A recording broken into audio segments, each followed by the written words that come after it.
Hey Banditos, we've done it. We've made it another week.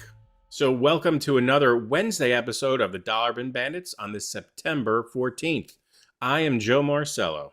I'm Warren Phillips. I'm Mike Farah. And today we have a really great episode for you. We're bringing you our interview with another person that was integral in our childhoods and probably yours as well.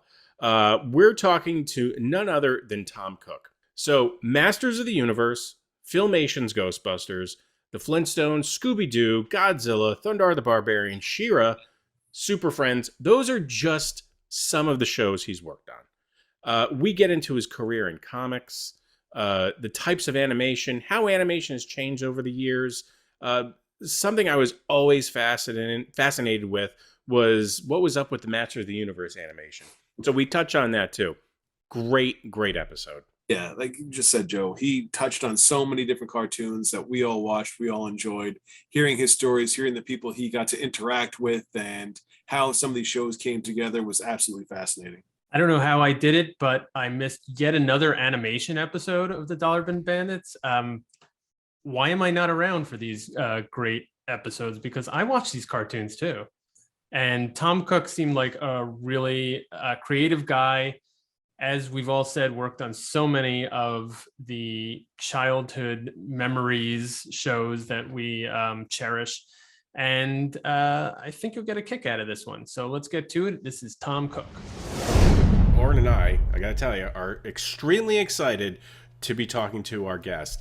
Dare I say, everything that he worked on shaped our childhood. There's not one piece of work that he worked on that I don't think we haven't seen. We are talking to director animator Tom Cook. How's it going, Tom? Howdy, very good.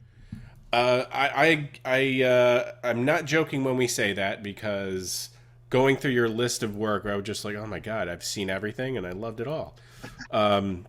So first off, as the inner child in us, thank you. Mm-hmm. And thank you for taking the time to talk to us. Yeah, my pleasure. To start off, how did you get your start in the business? Well, it was just the strangest way to start out a career, that's for sure. I was a transit bus driver in Los Angeles. And, ironically, my bus went by Hanna-Barbera 2 or 3 times every day, going from the Valley into Hollywood. And I just always wanted to go in and tour the place, because that was where my cartoons were all created. You know, the early stuff like Quick Draw McGraw and Yogi Bear, Huckleberry Hound, that was all stuff when I was a little kid that I really loved when they first came out. And so one day I think it was my day off, and I went out to get the mail, and it was just a bunch of junk mail that I usually just throw in the trash. And I threw it on my kitchen table, made myself a sandwich, and sat down to eat, and saw this little pamphlet amongst the mail and said, I'll just kind of flip through this while I'm eating. And it was the local college, which was at that time San Fernando Valley State College, and their summer classes that they were going to hold. And so I didn't really have any idea I didn't really want to go to college. I've already done college before that. But I started thumbing through this booklet, and it said comic book class. And that kind of caught my interest, because I was a big comic book fan. I mean, that's the reason I started drawing, was because of Stan Lee and Steve Ditko and Spider-Man. So I finally said, I'm gonna take this class. I wanted to go meet the teacher, who was Don Rico, who I knew was a animator or a comic book artist on Captain America. And so I thought, well, this is great. I'll learn a little bit more on how comic books are made. At the same time, I'll get to meet one of the actual artists. And we brought on our portfolios, and he was looking through them as we talked about what we were going to do for a comic book between the students. And after the class, he asked me to come over and talk to him for a minute. And I kind of had this feeling like maybe I did something wrong the way he said it. I said, hey, Tom, can I talk to you for a minute? And he says, no. He says, I work at Hanna-Barbera as a storyboard artist. And we're looking for people that can draw superheroes. And I really like your superhero stuff that you have in portfolio. We have a lot of people that could draw Fred and Barney and Scooby-Doo, but they're not really good with the human figure.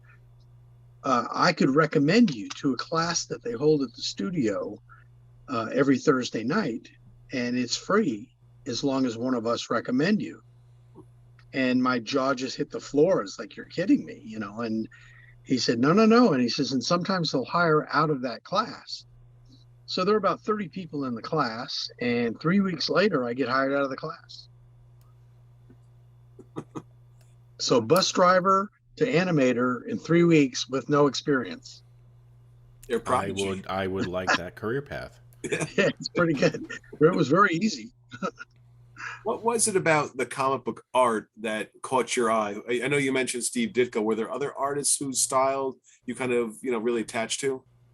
Sure. Like, because I was born in 52 and comics had kind of gone through a little, after the war, the superhero comics kind of died out. And there were still like Superman and Batman, but there wasn't much else. And so that's kind of what I collected. And I didn't really collect. I just bought them and kept them. I like I said, I was just one of these guys that I don't throw things away. And so then suddenly it was around 1961, 62 that I lived out on Long Island. It was a very rural area, lots of woods behind us and stuff. And me and my next door neighbor set up the tent out in the woods, and we camped out that night. And we were sitting there reading comic books by flashlight, like you hear people doing all the time. And he pulls out this comic book called Spider-Man. And I'm like, what in the heck is that? Because it looked nothing like Superman or Batman. It was just completely different looking character. And so right there on the spot, I just traded him every comic I had for these couple of comics he had. He had one Fantastic Four as well, which I'd never heard of before. But Spider-Man's the one that really, really grabbed me because Peter Parker was this shy kid. I was a shy kid. He wasn't good with the girls. Well, I was too young to even know what girls were at that point, but I knew I was going to be the same thing. And just I'm too shy to really approach girls. So, but it was Steve Ditko's, the way he drew Spider-Man in such a way that was just so spider-like. Instead of Superman and Batman just were heroic all the time. Spider-Man always had these really interesting poses. And so that's kind of how I started learning to draw, is I would take my comic and I'd find a good pose that Steve Ditko did, and then I'd try to replicate it over here. And slowly as time passed, I started saying, well, let me make my own poses, And then me and a friend of mine started saying, let's do a comic book together. So we wrote this comic book, and it was horrible, but it didn't matter because it was fun.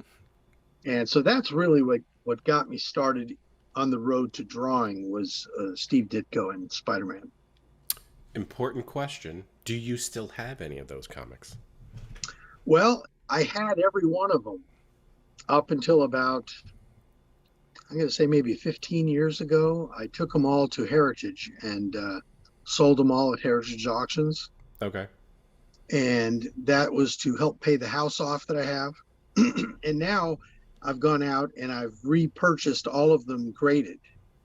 Oh, wow. So I've got Spider-Man, like Amazing Fantasy 15 through number 150 or 200 or something like that, all graded. Wow. And some of my favorite Fantastic Fours I've got, the first Galactus and the first Silver Surfer, and then X-Men #1. So I went back and bought the things that really, really meant a lot to me, because I had basically everything when I sold them. I mean, I had, Hulk, Ms. Marvel, Masters of Kung Fu, but a lot of those really didn't mean much to me. It was really the older comics, like even the Avengers, but not really to the Defenders. That was a little bit too late. I like the original Avengers. So that's what I've got left. I've got maybe 400 or so graded comics. Wow. And so you've done what we all joke about doing when we get them. We're like, oh, I'm going to put my child through college. I'm going to buy it a house. And you did that, and then you got them back. Yeah. Yeah. Well, That's and awesome. it was because as you start to get older, it's like nobody in my family knows anything about comic books. So if I die, they're going to give them away. Yeah. They don't realize this is hundreds of thousands of dollars that they're giving away. I remember when I first met my wife. I don't even remember what we were talking about, but she kind of said, "Oh yeah," and she reached over and just ripped up one of my comic books. Ooh. Now it wasn't a real expensive one, luckily, but I said, "Look, you just ruined like $50." And she's like, "What?" And I said, "Yes, these aren't worth like 10 cents. These are worth money." So that kind of educated her really fast. so so now she's aware, but it just got to the point where I had so many comics because I had 160 boxes of Wow. everything. And it was Good Lord. like, do I want to pay my house off or do I want to have the comics?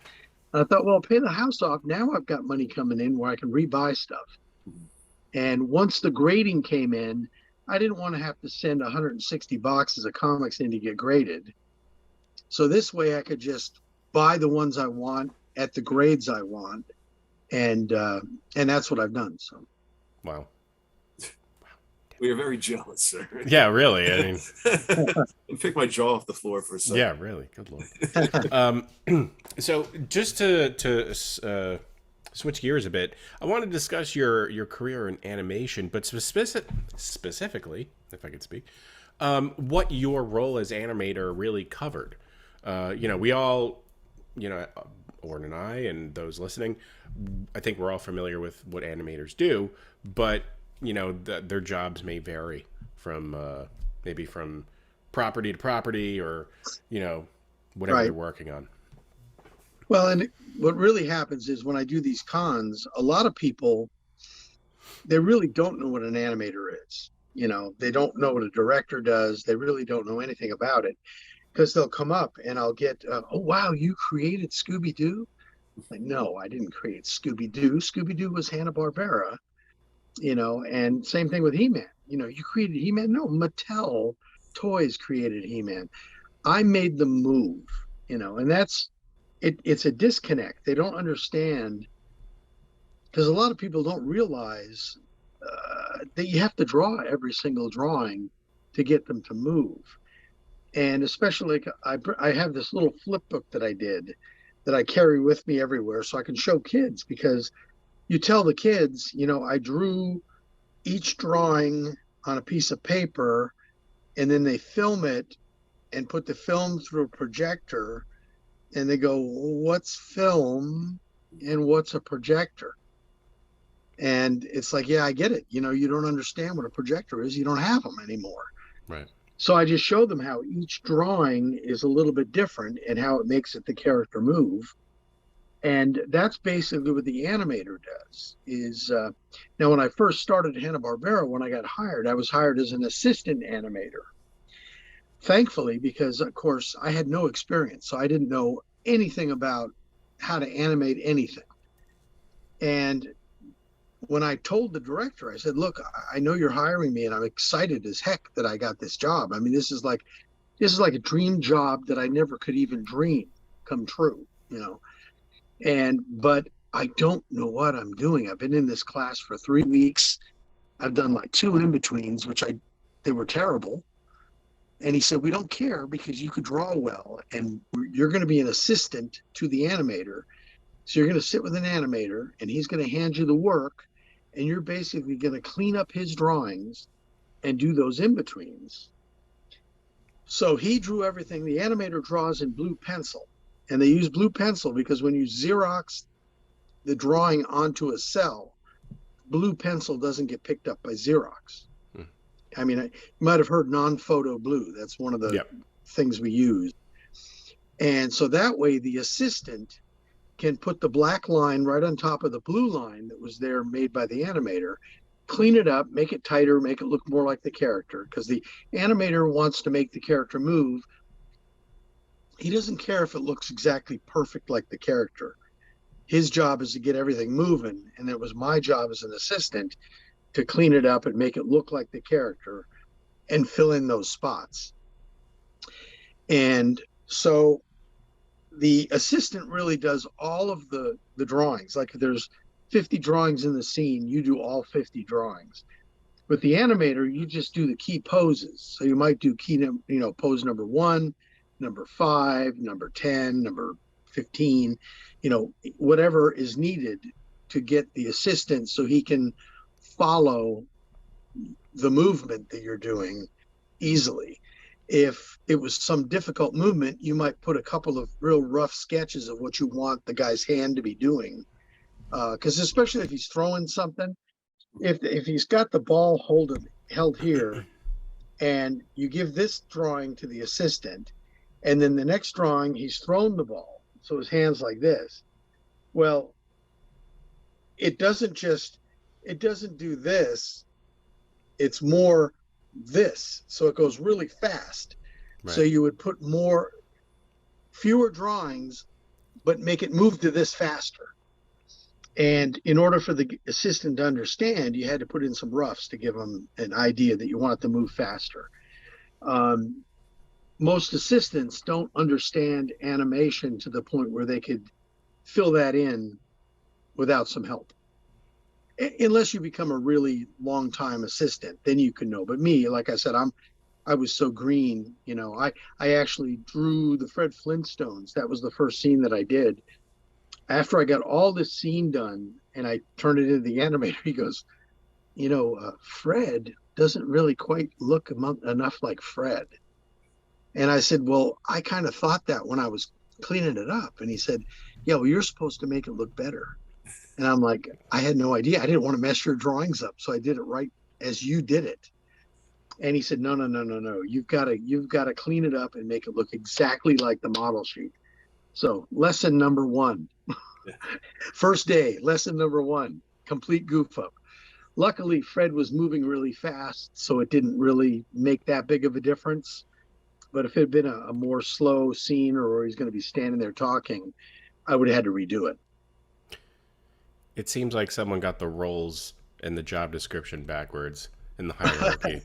Because what you're describing is, you're making what the people see.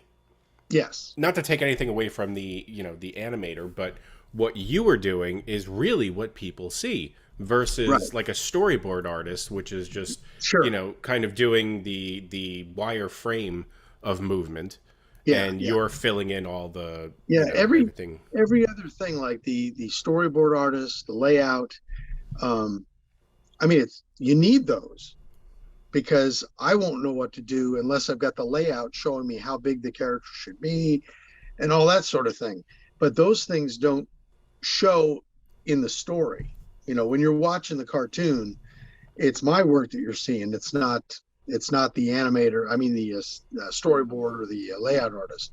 Right. But even though it's the assistant's actual drawing, it's still the animator's movement that you're seeing. Whereas as an assistant, I couldn't make it move like that.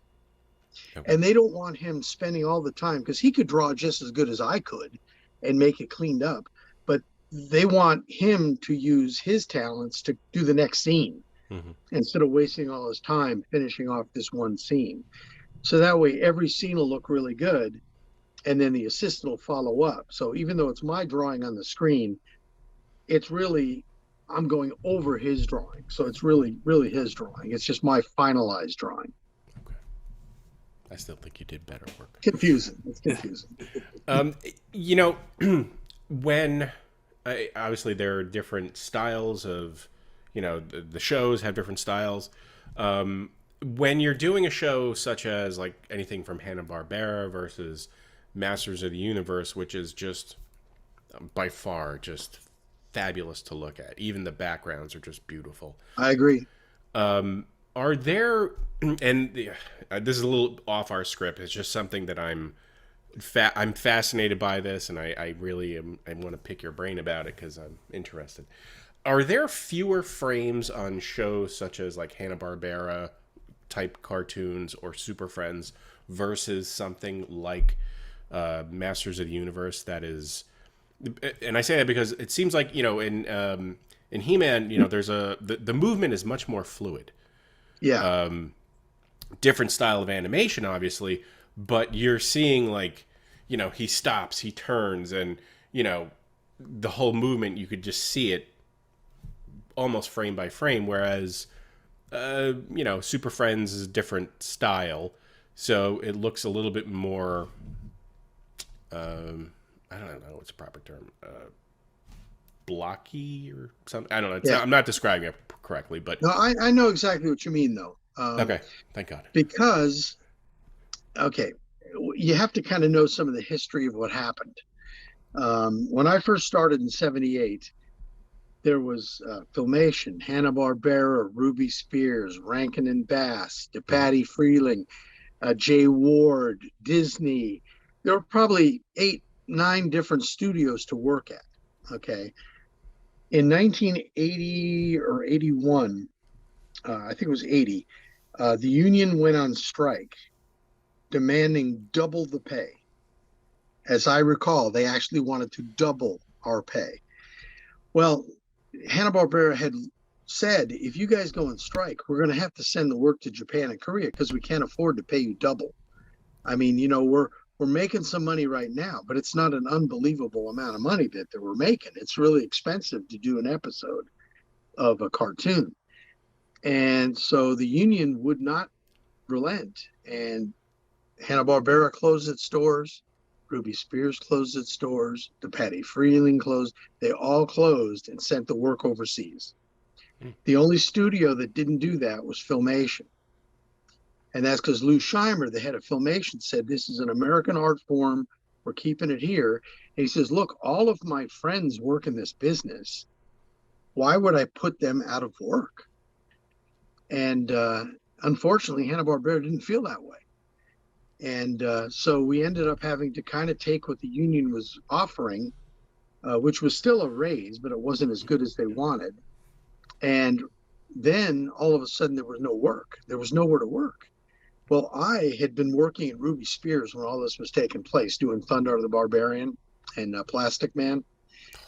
And I kind of saw the writing on the wall, and I called up a friend of mine at Filmation, said, are they hiring over at Filmation? And they said, yeah. So I jumped over there. Okay. So I got my job at Filmation while everybody else was still picketing. And then when they didn't have a job left, well, there were some places at Filmation, but not many, not enough for, the 700 or 800 people that just been laid off of their jobs.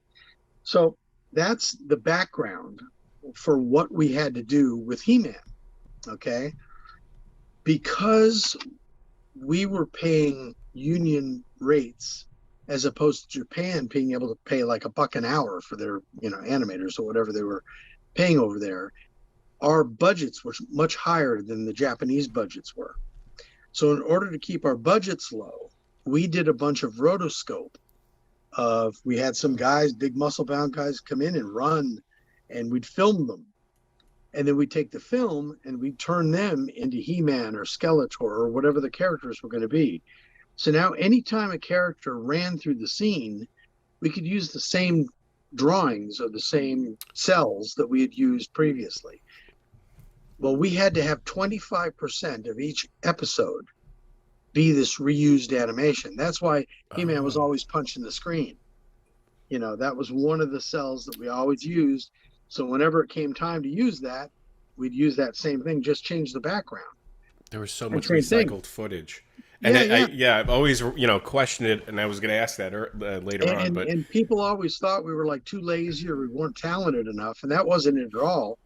We had to do this to save money, otherwise we're out of business.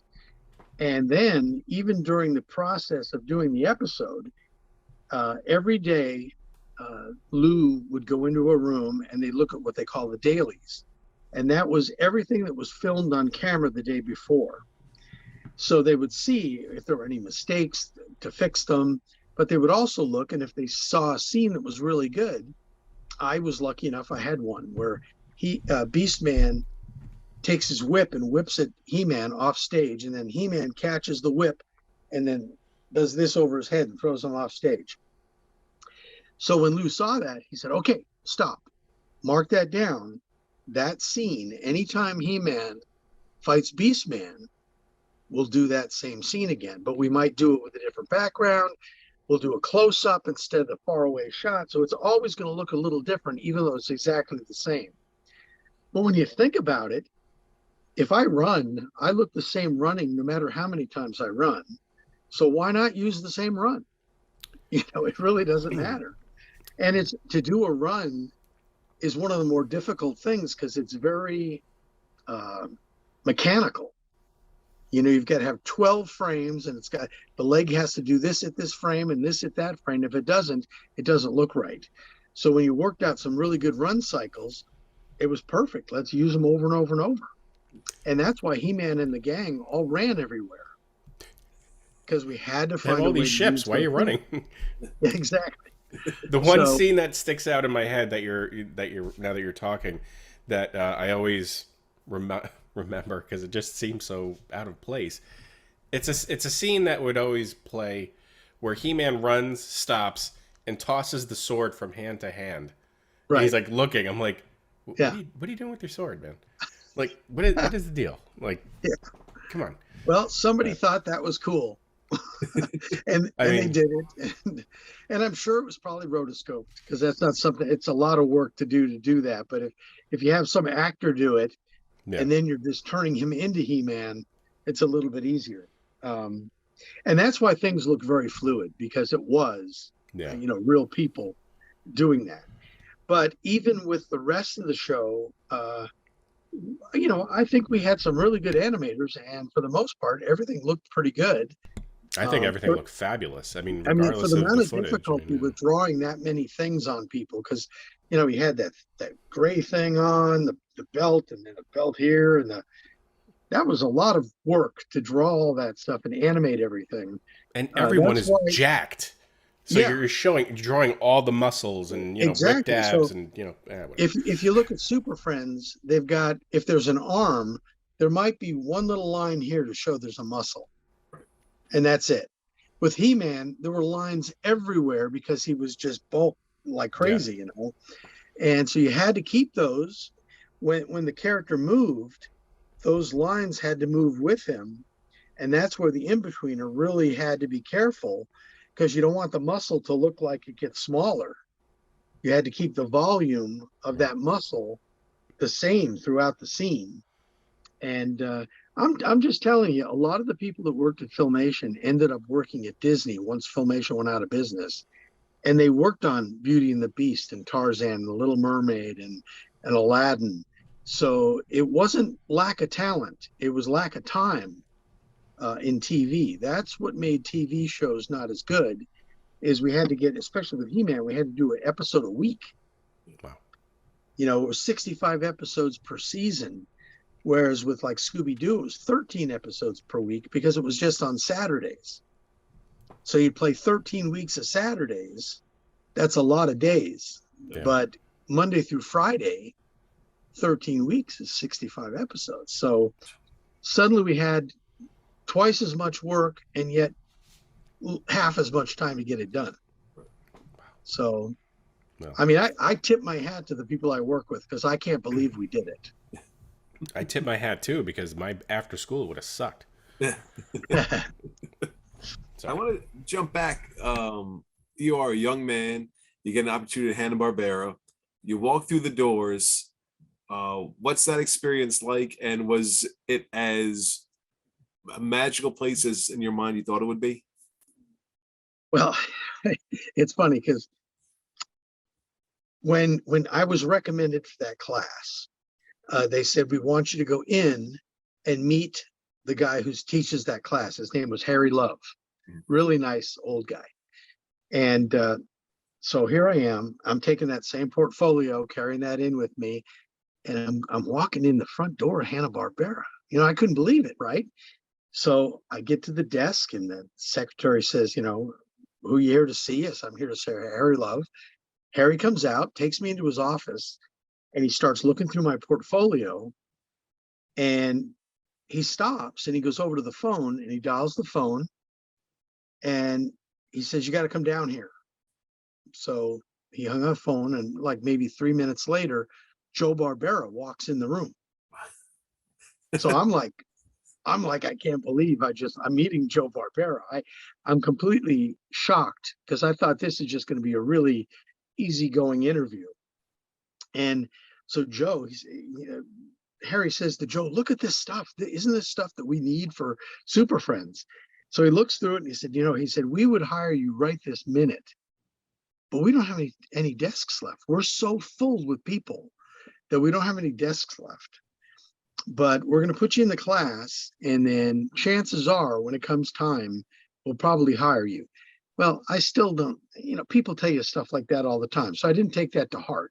Mm-hmm. But then when 3 weeks later, because there were probably about maybe 35 people in the class, and I thought these people have been doing this for months, where I've been there for 3 weeks. But true to their word, I was one of the ones that they picked. There were 4 of us that they picked. And so it was just such a shock to be sitting there in this room on an animation desk that the Flintstones or the Jetsons or anything like that had been done, because I'm like you guys, I love this stuff. Mm-hmm. I'm not just some guy that is an artist and always wanted the dream of being this cartoonist. I never had that dream. I've just been plunked into my fantasy land. Mm-hmm. And as far as it being as good as I thought it would be, well, I always thought it was going to be hard work, and it was. I mean, boy, we worked our butts off. And some days you come to work and you're like, I don't want to draw. I just am so sick of drawing that I don't want to draw. So you kind of putz around doing some other things to get ready for the next show or whatever. Mm-hmm. And but you had to make a certain amount of footage every week in order to do your quota so that they don't fire you for being, too slow. So you had to kind of gauge that. But still, overall, I mean, it was still just up until the very end. I was just pinching myself that I was doing this. I mean, what an incredible life I got to lead, Well, you mentioned Super Friends, and as a comic fan, yeah. When this is mentioned to you and you get the job to be on it, it must have been outrageous to be able to work on Superman and Batman and Aquaman and all these characters that you had grown up with. Yeah, and that's exactly right. When they gave me my first scene of Super Friends, it was a Batman scene, and there was a guy that was an animator named Sean Newton. He was a Canadian, incredible animator, really, really good. So if you saw his scenes in Super Friends, they weren't blocky like you're talking about. This guy knew what he was doing. I remember the scene. It was like there was a helicopter, and it was kind of a worm's eye view where you're looking up at the helicopter, and this ladder comes out that kind of comes down like this and gets bigger as it comes towards the camera. And then Batman starts walking down the ladder, getting bigger as he's getting towards the bottom of the page. Incredibly difficult to animate that to begin with. And as a brand new assistant, man, was it difficult to do the assistant work on that, because a lot of assistant work is placing one drawing on top of the other so you keep the sizes right. And this time, the sizes aren't supposed to be right. It's going to be getting bigger as it gets towards you. So it's all my eye that has to figure that out. But the scene was so good. And after he gets down the ladder, he jumps off stage, and then you cut, and he lands on this missile that's kind of flying through the air. And he does this and undoes the nose cone. The nose cone falls off. He reaches into the front, pulls out all the guts of the missile, throws it off, and then jumps off the missile. And it was like the best scene ever. And I got to do it. And it was Batman. I mean, so it was just like, pinch myself. I couldn't believe it. That's awesome. How involved was DC on the day-to-day with the show? Did they kind of let you guys do what you want, or do they have sort of parameters they wanted you guys to follow? Well, it's one of my biggest problems with any sort of a cartoon show that was based on a comic, is that the people that are writing them aren't the people that wrote the comic. Right. So that's why Super Friends was so different than even Justice League. I mean, it had a completely different feel to it. Plus, it was for littler kids, so that's why they ended up adding, the Wonder Twins, or they had what was it, the Wonder Dog. Oh, Marvin and Wendy. Oh. Yeah, Marvin and Wendy. Yeah. And it was because they wanted to have some interplay, some comedy, which you don't have that in your comic books. Right. So that was a little bit of the difficulty with me, is I wanted the stories to really be deep and meaningful as a comic book fan, and they were kind of so lighthearted and silly. And it was really because the writers, they wrote Huckleberry Hound. They don't know Super Friends. Nobody had the background of how Superman would react to certain things. They just made it up. Yeah. And but the fact that I was even working on the characters was what made it good for me. And it was that way with, like I said, every one of the shows, until a little bit later on, when they finally started having people that were comic book writers come in. Like Thundar was Gerber. What's the first? Steve. What was it? Steve Gerber. Yep. Yeah, Steve Gerber and Jack Kirby Mhm. were involved with Thundar the Barbarian, which is why it wasn't silly. It was well done and well written and a great storyline. And that's when I was working on that's my favorite show I've ever worked on, just for the fact that, number one, I got to meet Jack Kirby at the studio, which he was along with Steve Ditko, he was the hero. And that the stories were so good and it was so well done that made it really something I could be proud that I worked on. My last question about Super Friends is, I know there were some characters that were created just for the show, that were not in the comic book canon. Did you have any experience creating the look for some of those characters? Because I remember there was like Apache Chief. No. Okay. No, as an animator, you're there to move the characters. Gotcha. You don't design anything. And there's a design team that, if in the episode there's going to be a scooter and there's going to be a bow and arrow, they design it. And then they give you 3 different angles so you know what it looks like, so the animators can draw it all the same. Mhm. But we had nothing to do with any of the designs of anything. Gotcha. And for Super Friends, it was mainly Alex Toth. Oh, okay. He did most of the character designs. And it was so good because they were so simple. There were so few lines, because the more lines, the more time it takes to draw something, the more expensive it is to get it done. So you boil it down to the fewest lines possible. And that's what he could do and still make Batman and Superman and Wonder Woman look so good, because those characters are really nicely designed. The Batman is right up there with the best Batman, and it's just because the way he designed it was so well done. And then you got the voices that add that too, and the voices were good. So it was, it was really, really, really, really cool to work on that stuff and to be there and watch as new things came out. When the new episode comes out and you get the storyboard, and now you're looking at what props they're going to have. That's what they call it, as props. And, sometimes the props were really simple, but sometimes they're really difficult to do. One of the tougher shows was Godzilla, because they wanted us to do the thick and thin line that you had in comic books. Most of the other shows, they just want a very consistent thin line. But this one, they wanted to really look, because he was so big, they wanted to really look like it was big. So we had to learn this whole thick and thin line thing, which is more comic book than cartoon, really. And luckily for me, since I had done my own comic book art for myself, I still was used to the thick and thin. So my Godzilla stuff looked pretty good, compared to some of the other guys.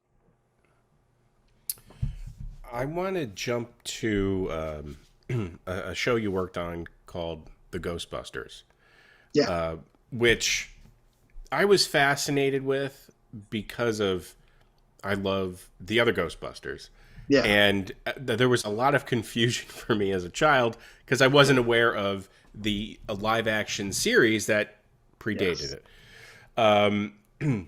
First of all, was there? So I know some of the back history as pertains to the live action Ghostbusters, and there was some rights issues for them to use the Ghostbusters name from that series to the movie. Was there any of that as pertained to the cartoon? Well, they called it Filmation's Ghostbusters to Right. differentiate it from the other one. But I mean, basically what happened is, like you said, we had a live action show with Forrest Tucker and Larry Storch, Mm-hmm. both from F Troop, which was an old TV show. Yep. And Larry Storch just died like maybe Last month. 2 weeks ago Yeah. at 99 years old. But so anyway, they were the live action Ghostbusters with a guy in a gorilla suit. Well, when they finally decided to do the cartoon, Dan Aykroyd had already done the movie. And so they contacted us and said they want to use the name Ghostbusters for their movie. So they paid, I don't know how much, a couple $100,000 or something for the rights to use the name for their movie. So that's where, when we did Filmation's Ghostbusters cartoon show, that's where kids like you got confused thinking, this is Ghostbusters. Yeah. Well, yeah, it is. It's the one from 74. It was actually the original. Yeah. And so we got a lot of grief because, you're ripping off Ghostbusters. And so I'd have to always say, no. We didn't rip anybody off. They paid for the right to use the name, but it's still our property. And now we took those live action characters, and it was basically their kids that they had given the Ghostbuster franchise to, Right. that now were in cartoon form. So that was their kids that we did, and the monkey was still alive because I guess gorillas live a long time. But Yeah, I think but that it was a really good show, I thought. I thought so too. It didn't get enough. And it was catchy. Yeah, it was. It was. Yeah. It was. At times, dare I say, it was a little dark. Yeah. I mean, not gratuitously, but compared to some of the other stuff that was on TV at the time. Yeah. Given the subject matter, I guess it was. It was. But I think it was. It wasn't on that long. Certainly not as much as dare I say, the real Ghostbusters. No, yeah, it had 2 seasons. Yeah, I thought it was a fun show. I really enjoyed it. And There it was probably as many episodes as Real Ghostbusters, but again, Real Ghostbusters wasn't on 5 days a week, and Ghostbusters was. right. I think So- real Ghostbusters was like and Saturday. It was one of the really cool things too, is that you remember when they would say, "Let's go Ghostbusters," and they do a high five in the middle of the camera there, Yeah. and then the machine would come and they get in this elevator and go way up there, and the machine would put their clothes on. Yes. Me and my friend did that whole sequence. Wow. Did you really? So every single episode, they showed that at least once. So it was really a feather in our cap to have done that whole sequence. And I mean, really, just me and him did that whole thing. Little was so cool. reminiscent. That scene, little reminiscent of Voltron. Back in the day, I don't know if you were. Well, I don't even know because I don't watch Voltron because it's a Okay. Japanese show. Okay. Well, yeah, no. The I'm only just reason kidding. why I say that is that a similar type of thing where they were Yeah. when it went, it was time to go do the Voltron stuff. When was Voltron? Because I don't even know what the years were. It was, around the same time. I mean, in Yeah. our heads, all the cartoons kind of blend together in a time period. But Yeah. they had it had like when the team was gonna jump into the robot lions, they wouldn't high five, but they would get into like a tube, swing down, and their suits would come on and stuff Sure, like that. sure. So I was like, hey, Yeah. anyway. But yeah, that was I was definitely a fan of that. Yeah, And cool. was I on that one I thought the animation was fabulous as well, only because it was darker than physically darker Right. than some of the other stuff, but it just had a very rich color palette to it, Hmm. and just was really interesting just to see compared to some of the other stuff that was on. That's why I like Filmation's work compared to a lot of other Yeah. animation at the time. Well, it's nice because I know that Filmation took a lot of crap, like I said, because of the reused animation in He-Man. Um, it had a different. You could tell the style was different than Hanna-Barbera. Ruby Spears, because it was two guys from Hanna-Barbera that started Ruby Spears. It was the same style, so it was really difficult to look at a Ruby Spears show and not think, oh, that's Hanna-Barbera. But if you saw a Filmation show, you kind of knew it was Filmation. We were a little bit more into realistic, so the characters, everything looked a little bit more realistic, I think, on Filmation's characters and maybe a little bit better drawn. I'm not going to say better animated, but I think the detail in Filmation shows is much better. Like if you watch Flash Gordon or Tarzan, those look beautiful. I mean, they are so well drawn, and to do that in a TV series was really difficult to get it to look that good. Now in She-Ra, one of the things about She-Ra that made it really, really good was that we had usually the animators, like I said, draw kind of rough, and the assistants clean stuff up. Well, with men, you can do an in-between that doesn't look quite right, but it's moving so fast that it doesn't look bad, as long as the key drawings look good. So the ones that the animator did that are really the good drawings, the 5 in between can be a little bit wonky and it'll still look pretty good. But in She-Ra, you had a woman that was beautiful with all this hair, so you couldn't have a couple of ugly She-Ras turn into a beautiful She-Ra at the end. So they had 2 or 3 really, really, really good assistant animators that were incredible at drawing beautiful women. They did all of the faces of She-Ra, which made it easier for us animators, because now we don't have to waste all the time trying to make her look beautiful. We just kind of put the little cross showing where her eyes should go and where her mouth is, and they would put in the detail. And so we wouldn't be wasting time animating that beautiful face. We would animate the body, and then it was off to them to fix the face. So a lot of times when you look at the cells of She-Ra cells, if you get an in-between cell, it looks just as good as the key pose cells. Whereas if you buy a cell of He-Man that was one of the in-betweens, it could be a little bit wonky looking because it didn't really matter as much. Got it. Was there a series that you worked on that you think kind of is under the radar, that folks maybe didn't take the time that they should have to really appreciate what it was? Yeah, when I was directing, I directed something called Rovers. Okay. And it was a show that was actually created by one of the writers on He-Man. Okay. He was one of the head writers at He-Man at Filmation.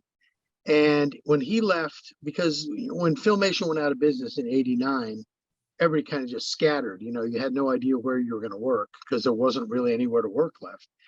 And he got picked up by Warner Brothers, and that's right when they were doing Pinky and the Brain. And he came up with this thing called Road Rovers, and it was just super clever. I just loved the show. You ought to check it out. It's on DVD, and it's basically dogs from around the world. And they have kind of like a Charlie from Charlie's Angels. It's a guy in the shadows that kind of has brought these dogs together. And he has something he calls the transdogrifier. I remember this show. And he puts these normal dogs into them, and they turn half dog, half human. And there's like a Russian one, there's a German one, there's an American one, there's an Australian collie that's the female. And they've got a kind of like a bat cave. And the bat cave is all of their vehicles look like dogs. So the submarine is shaped like a certain dog. So it's really cute like that. And then when they go out the bat cave, they go out and there's a doggy door that they have to go through to get out. But it's really a lot of fun, clever things like that. And there's this main villain that they're always trying to catch. And this one episode, they finally get him cornered. And it's like, they got him. He's finally going to be captured. and he's in the corner, and he just goes and pulls out a tennis ball and throws the tennis ball, and all the dogs go chasing the tennis ball, and so he gets away. But I directed 3 or 4 episodes of that, and I thought it was very, very clever. And I've had a few people at the shows come up, and because I've got a print of it, and a few people know what it is. But boy, I'll tell you, it's the one that nobody knows what it is. I absolutely remember that. I am yeah, not just saying that. I absolutely very, very remember well that. done. I watched Yeah, way it was too much very well television. done. Yeah, I remember it. It was an interesting show. I mean, just from what you're describing, like Yeah. I googled the picture. I'm like, oh yeah, I definitely remember Yeah. this. It was. I think it's right after. I think it was right after or before Pinky and the Brain. They were on the same day, back to back. And I remember at that point, my daughter was still pretty young, and when she'd get up, we'd go in and watch cartoons together. And that's one of the things we watched was Pinky and the Brain and Road Rovers. And then of course, she was too young to realize when I'd said I directed this episode. She had no idea what I'm talking about. But to this day, she can remember that because of our little times together, Oh, that's awesome. Pretty cool. I just want to switch gears real quick. I know you discussed it already, but Masters of the Universe. For Oren and I and the third member of our team, Mike, who's not here, just absolutely adore the show. Yeah. The animation, absolutely top notch, beautiful. And the toys match the show. Everything looked the way it did on the show, and it was absolutely fantastic. It's been redone over the years a number of different times and styles. I would love to know if you had any opinion on any of those. Yes, I have opinion. Here we go. Nice So the question. next question I had was... No, look, I have argued this from the dawn of time. You have billions of fans across the world. I mean, I've been to Dubai, I've been to Ecuador. Everybody adores He-Man and the Masters of the Universe. Why are you changing it so that you have billions of people that hate you, rather than just doing it like the original show and instead of doing stories for 8-year-olds, do stories for 45-year-olds, but keep the characters the same. And you would have billions and billions of fans that would be going nuts instead of disappointing them time and time again. So the Kevin Smith version was supposedly it's a direct continuation of the original series. Yeah. So a lot of the themes and characters that were developed for that series, everything kind of carried over to where it is now. Even the fact that Tila didn't know that Adam was He-Man, and this person knew, but that person didn't. And of course, they've since evolved the characters. But I've always been, I just was curious to hear your thoughts on that because of your involvement on it. Because when I first heard about this, I held out hope because Kevin Smith, he's got a good reputation. I always like the stuff he does. The fact that he liked He-Man, I thought, well, that's a plus. He's going to go in and at least have the reverence that everybody else does for it. But I knew somebody. I was at a show at one of the cons with somebody, and he said he knew one of the guys that was designing the characters. And I said, man, can you get me involved? I don't want to design any characters. I don't want to really do anything except help guide this in a direction that I think would be fan friendly. And I just never could get anybody to respond to me. It was just pretty frustrating. Cause I didn't want to get involved with, I'm not a story guy, but I know a good story. So, I could read what they have and tell them, I don't know, that's not, I hated the fact that Tila all of a sudden was this mega witch with her hair shaved on one side like some punk rocker. Yeah. When my point always is, this is Eternia. This isn't the Earth. So why are you putting them in Earth situations on a different planet? come up with different. Why does there have to be? I don't even know if there was any, but why does there have to be racism on this planet? Let's pretend this planet got it right, and have it be a different scenario than Earth. Mhm. And of course, with Tila, she was kind of, He-Man. I think they would have eventually gotten together had it not been for 6-year-olds that were writing to. Right. But all of a sudden, she's like this mean woman. She looked like it was difficult for me with the design, the character design. Her and Evil Lynn looked almost identical, Mm-hmm. and they looked like men.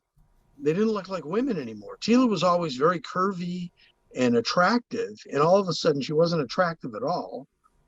And so I just didn't understand why they had to change that so much. Fair enough. It just changed the whole idea that they would eventually get together into why were they ever attracted to each other ever? Makes sense. That being said, I was, when I introduced you, I said that you basically shaped our childhood, and I would say you have. How does that feel for you, being able to work on projects like He-Man, the Jetsons, all the Hanna-Barbera stuff that has touched so many people, and just, in all the best ways, like everyone have just great memories of their childhood. Sure. Like, you have the two of us gushing about it.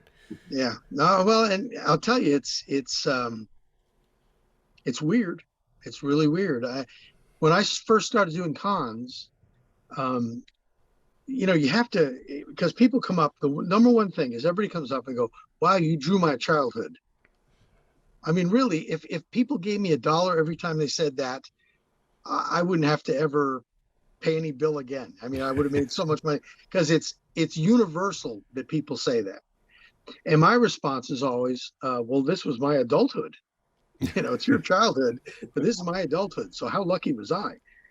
But see, I understand it because I was such a fan when I was a kid.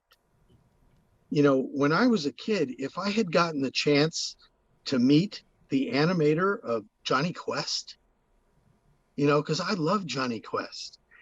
If I was to meet the voice of Johnny Quest or anything to do with any of those cartoons, Dawes Butler, who people don't even know who Dawes Butler was. Most people don't know who he was. Dawes Butler was like Mel Blanc of Hanna-Barbera. He was Yogi Bear, Quick Draw McGraw, Huckleberry Hound. Mm-hmm. He was Augie Doggy and Doggy Daddy. He was Elroy Jetson. He had so many voices that he did, yet nobody knew who the heck he was. I would have killed to have met Dawes Butler, and unfortunately, when I got there, he was almost gone. I didn't really get a chance to meet him, because that's somebody I would have sought out. I got to meet Tex Avery, who was a huge director at Warner Brothers. I got to meet Mel Blanc because they were doing an episode of the Flintstones one day, and the girl that sat next to me said, "Follow me," and we went down to watch them record an episode of the Flintstones. And so it was all of them were there. Fred was there, and Wilma, but it was a different Wilma. No, it was a different Fred, because the other guy, Alan Reed, had passed away, and it was a different Betty, because Bea Benaderet, who was Betty, had also passed away.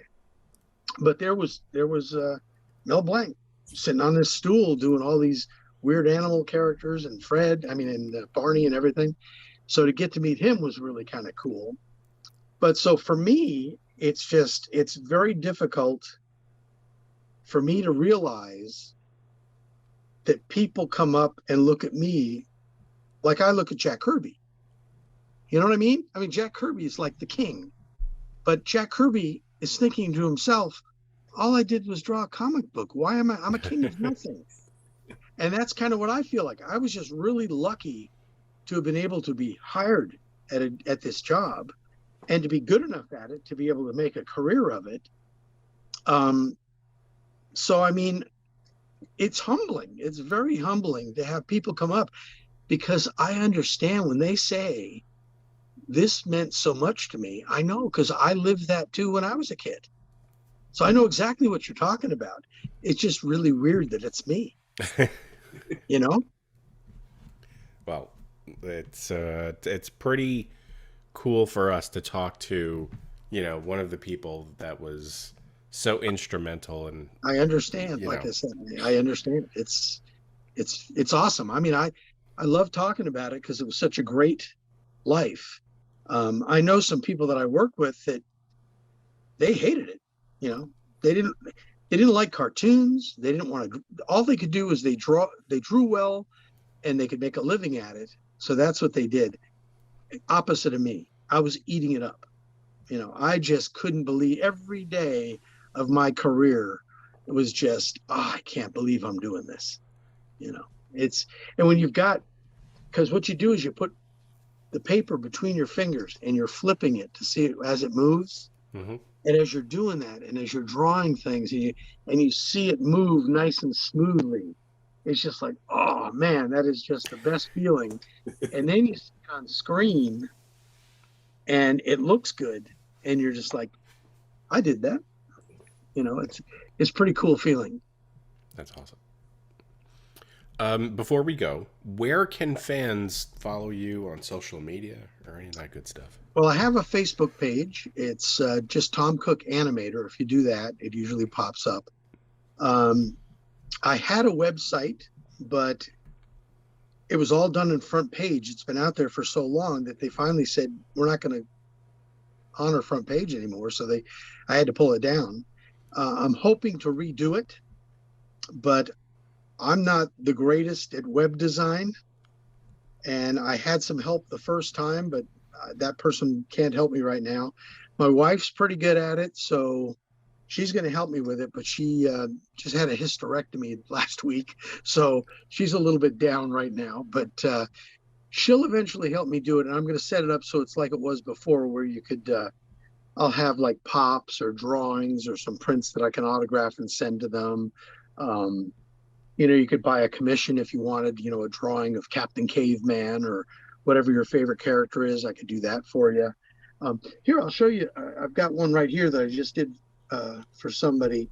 This is Oh shit! I'm sorry.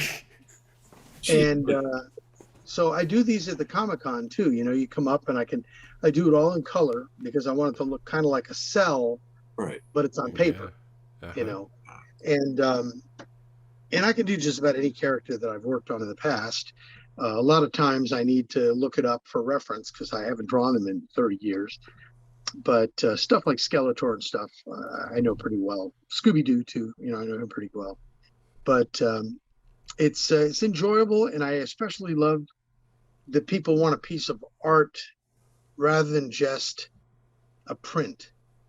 The prints are nice. I mean, they're really nice prints, but man, I'll tell you, I'm the guy that collects art. So, I mean, I've got art all over this place. You probably can't see it from the distance we've got, but right up in the corner, right above my finger, right there, that top drawing, that is Beanie and Cecil, autographed by Bob Clampett, Oh wow! who was the creator of Bugs Bunny. Yeah. I was working at Ruby Spears, working on Thundar, and I was mentioning to somebody as I walked down the hallway that I loved Beanie and Cecil when I was a kid because it came out in like the early 60s. So I was about 8 or 9 years old. And I've still got all the Beanie and Cecil toys. I've got them up in my closet up here.